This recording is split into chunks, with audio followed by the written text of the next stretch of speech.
Ashwin's mom. Hi வணக்கம், எல்லாம் எப்படி இருக்கீங்க? Welcome back to my channel Ashvi's mom. இன்றைக்கி பார்த்தீங்கன்னா எண்ணெய் கத்திரிக்காய் குழம்பு பண்ண போகிறேங்க. ரொம்ப டேஸ்டியான இந்த எண்ணெய் கத்திரிக்காய் குழம்பு எப்படி செய்கிறதுன்னு பார்க்கலாம். இந்த இன்க்ரீடியன்ஸ்லாம் நான் வதக்கி அரைச்சிக்க போகிறேன். அதுக்காக ஃபஸ்ட்டு நம்ம கடாயில் எண்ணெய் விட்டுட்டு சின்ன வெங்காயம் ஆட் பண்ணிக்கலாம். சின்ன வெங்காயம் ஆட் பண்ணிவிட்டு நல்லா வதக்கிக்கோங்க. இப்போ கொஞ்சமாக சீரகம் ஆட் பண்ணிக்கோங்க, கொஞ்சமாக சோம்பு, கொஞ்சமாக மிளகு, கொஞ்சமாக கசகசா ஆட் பண்ணிவிட்டு நல்லா வதக்கிக்கோங்க. இப்போ தக்காளி ஆட் பண்ணிடலாம். நான் ஒரு 3 தக்காளி எடுத்திருக்கேன். தக்காளி நல்லா வதங்கட்டும். தக்காளி நல்லா வதங்கிடுச்சு. இப்போ தேங்காய் துருவி எடுத்துருக்கேன், அதை ஆட் பண்ணி நல்லா வதக்கிடலாம்.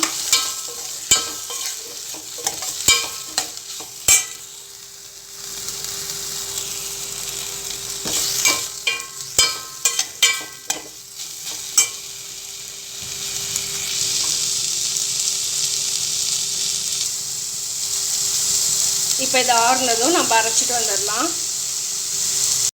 இன்னொரு கடாய் வச்சுக்கோங்க. அதில் நல்லெண்ணெய் விட்டுருக்கேன். இப்போ நாம் எண்ணெய் கத்திரிக்காய் செய்கிறதுக்கு நான் இந்த மாதிரி கத்திரிக்காயை எடுத்து கட் பண்ணி வச்சுருக்கேன். முழுசாக அப்படி கட் பண்ணி வச்சுருக்கேன். இப்போ இந்த கத்திரிக்காயை நம்ம எண்ணெயில் போட்டு நம்ம ஃப்ரை பண்ணிடலாம்.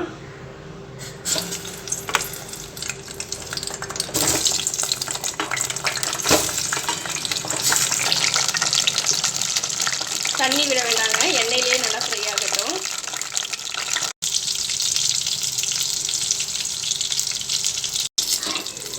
கத்திரிக்காய் நல்லா வதங்கிடுச்சு. நம்ம இப்போ இதை எடுத்துடலாம்.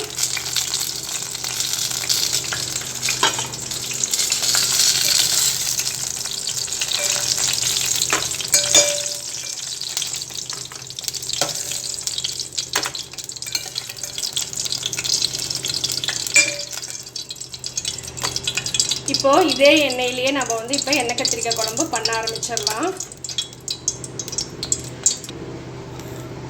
தாளிக்கிறதுக்கு கடுகு உளுத்தம் பருப்பு, வெந்தயம், பெருங்காயப்பொடி,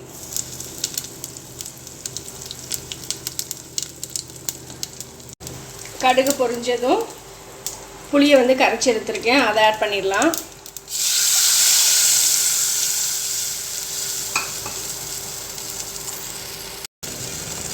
இப்போ நம்ம பொடியெலாம் ஆட் பண்ண ஆரம்பிச்சிடலாம். 1 ஸ்பூன் மஞ்சள் தூள். நான் இந்த குழம்புக்கு குழம்பு மிளகாய் தூள் ஆட் பண்ண போகிறேங்க.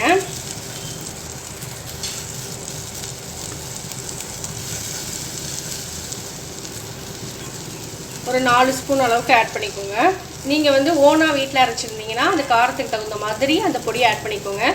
குழம்பு மிளகாய் தூள் இல்லை அப்படின்னா மிளகாய்த்தூள், மஞ்சள் தூள், மல்லித்தூள் அதெல்லாம் ஆட் பண்ணிக்கலாம். நல்லா மிக்ஸ் பண்ணி விட்டுடலாம். இந்த குழம்புக்கு தேவையான அளவு உப்பு ஆட் பண்ணிடலாம்.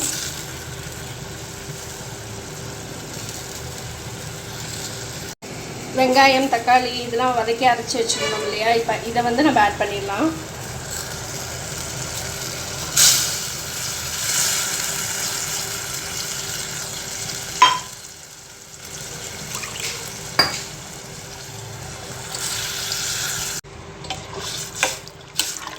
தேவையான அளவு தண்ணி விட்டுக்கோங்க. குழம்பு கொதி வர வரைக்கும் நம்ம இப்போ வெயிட் பண்ணலாம். குழம்பு பாருங்கள் நல்லா கொதிக்க ஆரம்பிச்சிருச்சு.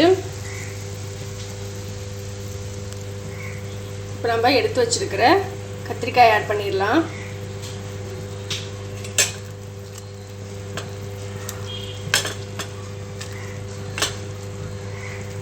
கத்திரிக்காய் ஆட் பண்ணதுக்கப்புறம் குழம்பு ஹை ஃப்ளேமில் கொதிக்க வேண்டாம், சிம்மில் போட்டு மூடி போட்டு வச்சிடலாம்.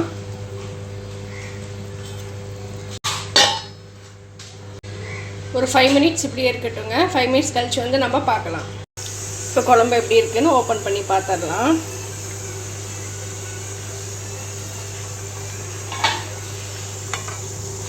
நல்லா சூப்பராக ரெடியாகி வந்திருக்கு நம்மளுடைய எண்ணெய் கத்திரிக்காய் குழம்பு.